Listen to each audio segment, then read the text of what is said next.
সচিবালয়ের গুরুত্বপূর্ণ নথিপত্র পুড়ে ছাই, অগ্নিকাণ্ড নাকি নাশকতা।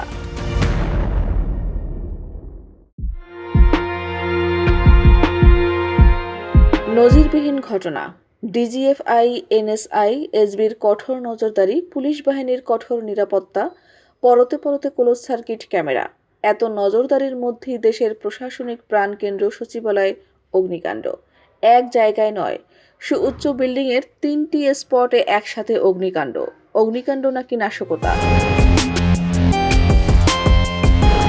রাজধানী ঢাকা যখন ঘুমিয়ে, তখন হঠাৎ করে সচিবালয়ের গুরুত্বপূর্ণ মন্ত্রণালয়ে অগ্নিকাণ্ডের ঘটনা নিয়ে চলছে উদ্বেগ, উৎকণ্ঠা, সন্দেহ, সংশয় ও সন্দেহ। ইতোমধ্যেই সন্দেহের ডালপালা চতুর্দিকে ছড়িয়ে পড়েছে।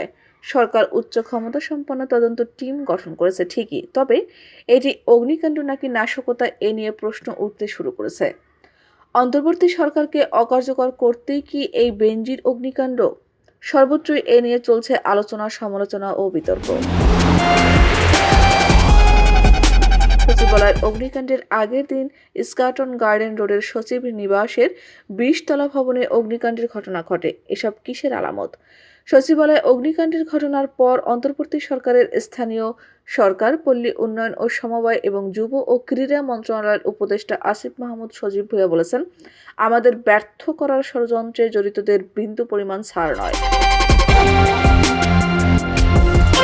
অন্তর্বর্তী সরকারকে ব্যর্থ করতে দিতে চায় কারা? যদি সে ধরনের কোনো অপচেষ্টা চলমান থাকে, তাহলে গোয়েন্দা সংস্থাগুলো কি করলো? সচিবালয়ের এই অগ্নিকাণ্ডের কয়েক ঘন্টা আগে প্রশাসন ক্যাডার থেকে সংস্কার কমিশনের খসড়া প্রস্তাবের প্রতিবাদ করে সরকারকে হুমকি দিয়ে 48 ঘন্টা সময় বেঁধে দিয়েছে।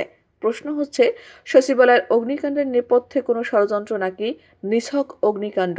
কারণ অগ্নিকাণ্ডে অনেক গুরুত্বপূর্ণ সরকারি কাগজ, নথি পুড়ে গেছে বলে জানা যায়। পিলখানা হত্যাকাণ্ড সহ পতিত সরকারের নানা অনিয়মের তদন্তে যখন একাধিক তদন্ত কমিশন গঠন করা হয়েছে, তখনই দেশের প্রশাসনিক প্রাণকেন্দ্র সচিবালয়ের 7 নম্বর ভবনে বুধবার মধ্যরাতে এই অগ্নিকাণ্ডের ঘটনা ঘটে।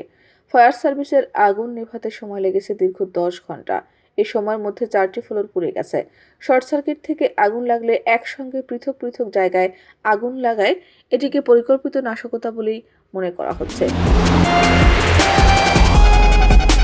রিমোট কন্ট্রোল, ড্রোন কিংবা দুর্বৃত্তদের ব্যবহার করা নাশকতার উদ্দেশ্যে আগুন লাগাতে হতে পারে বলে মনে করছেন বিশেষজ্ঞরা।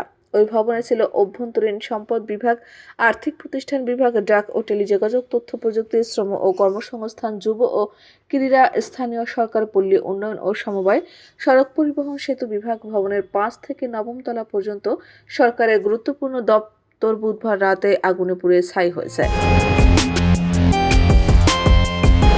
ফ্যাসিস্ট হাসিনা পালানোর পর থেকে বাংলাদেশকে অকার্যকরী রাষ্ট্রে পরিণত করতে বিশেষ একটি গোষ্ঠী একের পর এক কার্ড খেলেছে।